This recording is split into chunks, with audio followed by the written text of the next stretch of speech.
La opinión de los especialistas sobre los temas de actualidad. Esta es La Editorial. La Editorial.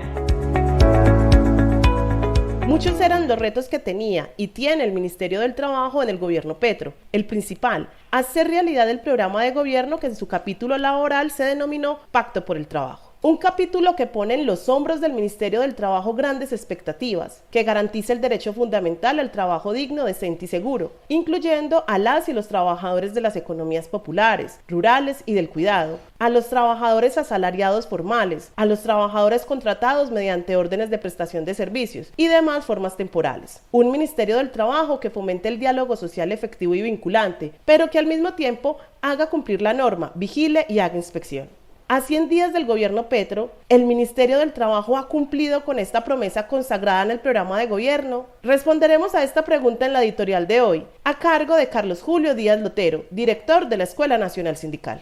Estos primeros 100 días de la cartera de trabajo del gobierno de Gustavo Petro, se resalta en primer lugar que hay una ministra de origen sindical, Gloria Inés Ramírez, y un viceministro también de extracción sindical, Edwin Palma, que han venido ejerciendo una labor muy cercana con los trabajadores y el sindicalismo, asistiendo a sus eventos, asambleas, encuentros, reuniones periódicas que se desarrollan para abordar diferentes temáticas del mundo del trabajo. Pero de igual manera se ve un adelanto en acciones de inspección y vigilancia y de contribución a formalizar y a generar empleo que está en vía de extinción en el país. Un caso concreto es la intervención en la empresa Justo y Bueno, donde hay más de 6.000 puestos de trabajo que se perdieron y que se está intentando autorrescatar con una iniciativa interesante del Ministerio de Trabajo. Pero por otra parte hay investigaciones a empresas como Teleperformance, por ejemplo, es una multinacional francesa de centros de call center y de servicio al cliente por vulneraciones a las normas laborales y a la seguridad social. Hay también una investigación contra la empresa de plataformas digitales Rappi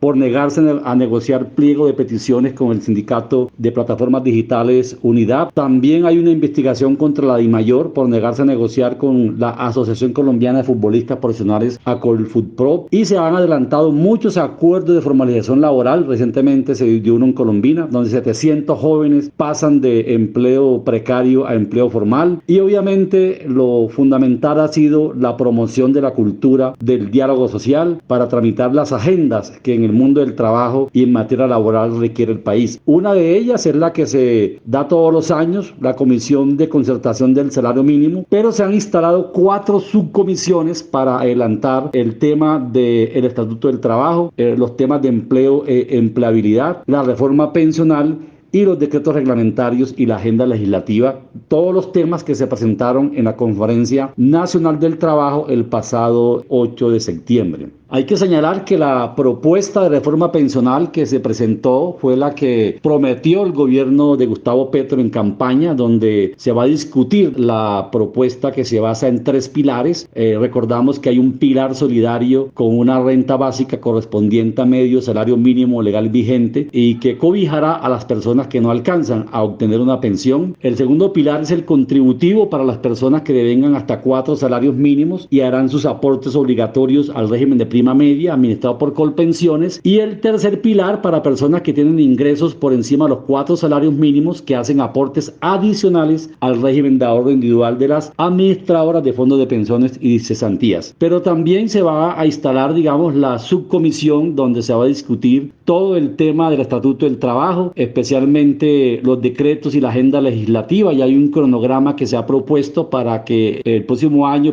se adelanten, digamos, las propuestas que serán tramitadas en el Congreso de la República. Entonces podríamos señalar que este es un ministerio con un enfoque muy favorable a los trabajadores, respetando a los empresarios, llamándolos al diálogo social, pero actuando como le debe corresponder al Ministerio de Trabajo en sus funciones de inspección y vigilancia, y que era algo que no se tocaba a las grandes empresas, especialmente a las multinacionales y a las multilatinas como Rappi, y que es importante que hoy no se le tenga miedo al gran capital multinacional o multilatino como lo tenía el otro gobierno, que era muy proclive, digamos, a entorpecer las investigaciones y solicitud que hacían los trabajadores frente a estas vulneraciones a los derechos laborales y a los derechos de libertad sindical. Entonces, bienvenido lo que hoy ha hecho este gobierno en materia laboral, este Ministerio de Trabajo, que por primera vez es un ministerio más cercano a los trabajadores que al empresariado. Por esa razón, el sindicalismo debe seguir contribuyendo a que el diálogo social sea el escenario natural para tramitar las grandes reformas que Colombia requiere en materia laboral y social, especialmente el próximo año. Aunque la gestión del Ministerio del Trabajo va por buen camino, los retos siguen siendo enormes. Terminar de construir y poner en marcha el Estatuto del Trabajo del siglo XXI, fortalecer la inspección laboral para revisar los pactos colectivos y la tercerización ilegal, la extensión ilegal que hacen muchos empresarios de beneficios convencionales sin retener cuota sindical a los trabajadores no sindicalizados, entre muchos otros. Este programa es producido por la Escuela Nacional Sindical con el apoyo de la Asociación de Institutores de Antioquia, ADIDA. Escúchelo por ADIDA Radio o por su plataforma digital preferida.